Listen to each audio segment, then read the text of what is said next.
We zijn hier vandaag in de ESI in Roermond bij de tentoonstelling DNA van Roermond. En wij nemen een kijkje in de DNA en identiteit van dit stadje in Limburg. Chris, kun je ons vertellen wat de aanleiding was voor deze tentoonstelling? Ja, het DNA van Limburg is eigenlijk een tentoonstelling die mensen uitnodigt om na te denken over wat is mijn identiteit.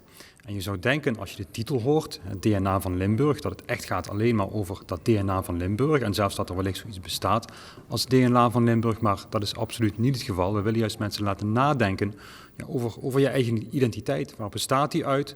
Kan die veranderen? Is die aangeboren? Chris, kun je een leuk voorbeeld geven van deze tentoonstelling? We staan hier toevallig nu naast een opstelling. Het is trouwens een heel interactieve tentoonstelling die je kunt doen. Dus je moet de hele tijd zelf van allerlei dingen doen, goed nadenken. Maar dit is een opstelling en die gaat over aangeboren of aangeleerd. Dus wat heb ik van mijn geboorte gekregen en wat heb ik tijdens mijn leven geleerd. En nou heb ik hier bijvoorbeeld een flesje, geslacht. Nou, dat is uiteraard aangeboren. Huidskleur, ook aangeboren. Maar deze bijvoorbeeld, taal, is aangeleerd. En dit is ook zo eentje, tradities. Ook aangeleerd. Nou, en hier leer je dus eigenlijk dat een deel van je identiteit, die heb je van nature, die heb je van papa en mama gekregen, maar een heel groot deel van je identiteit, die is ook gaandeweg je leven ontwikkeld, geleerd en die verandert ook steeds. Je noemt nu een paar keer identiteit. We zijn bij de tentoonstelling het DNA van Roermond. Die twee worden vaak in één adem genoemd. Wat is het verschil tussen DNA en identiteit? Ja, DNA kun je denk ik op twee manieren zien. Enerzijds natuurlijk in de biologische zin. We hebben allemaal in onze lichaamcellen ons DNA zitten. En ons DNA bepaalt bijvoorbeeld welke kleur haar we hebben, welke kleur ogen we hebben, hoe we er uiteindelijk uitzien.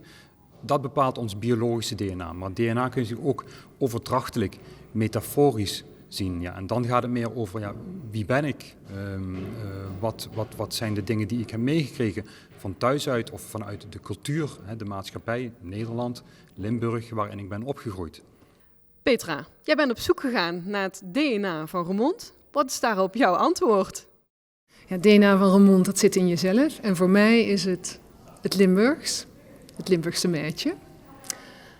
De muziek van G. Reinders en Suus Segers, het leedje van mijn leven. Maar het zijn ook de mensen, de verhalen van de mensen, van jong en oud. En dat is het mooie ook van deze tentoonstelling waar we hier nu staan. Welk verhaal is jou nou het meeste bijgebleven? We hebben een paar weken geleden een hele mooie ontmoeting gehad met 150 leerlingen van ROC Gilde. En wat ik daar heel mooi vond, was dat ze allemaal een trots voelen dat ze in deze stad wonen. En dat hun leven hier is en dat ze ook een toekomst zoeken. En een heel mooi verhaal vond ik van Heba, een jonge Syrische vrouw die hier nu woont. En zegt, als je goed met elkaar praat, dan kom je erachter dat we eigenlijk heel veel dingen hetzelfde willen.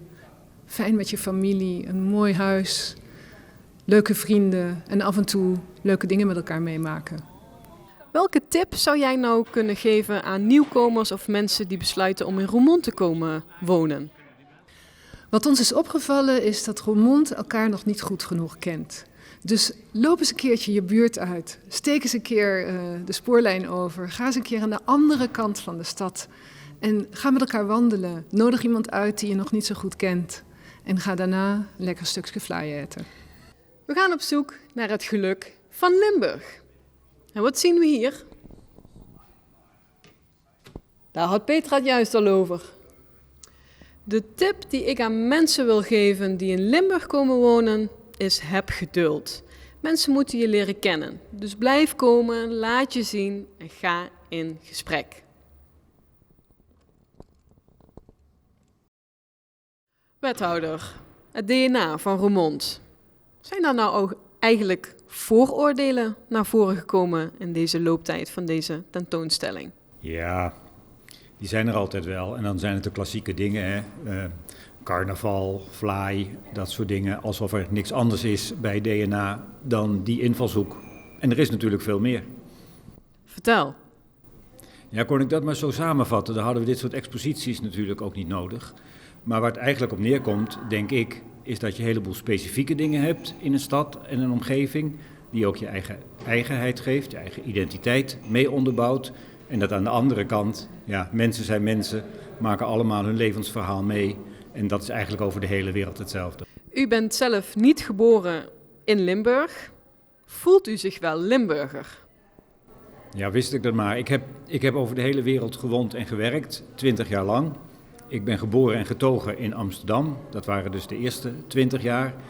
Nu woon ik ruim 20 jaar hier in Roermond. En ik heb nog nooit zo lang ergens gewoond als in Roermond, dus dat zegt toch wel wat. De tentoonstelling die eindigt. Hoe nu verder met het DNA van Roermond? Nou, gelukkig ben ik daar niet voor verantwoordelijk, voor het DNA van Roermond. Maar we gaan wel verder juist met dat verhaal, omdat we ook in Roermond natuurlijk zien dat de bevolking voortdurend verandert. Wie op de cirkel op de markt kijkt, die weet dat het altijd zo geweest is. Alleen lijken we dat gevoel soms een beetje kwijtgeraakt en doen we net alsof er een Roermondse bevolking is waar iedereen aan moet beantwoorden. Historisch klopt dat niet en laten we met elkaar duidelijk maken dat dat niet zo is, maar ook zo niet hoeft te zijn. En dit is nou een traditie die eigenlijk over heel Limburg gaat en over het Duits Limburg en ook over het Belgisch Limburg. Maar hier is het helaas bijna uitgestorven. Maar over de grens, de Duitsers zijn er allemaal met de pieperman in huis in het weekend voor de kinderen plezier te doen.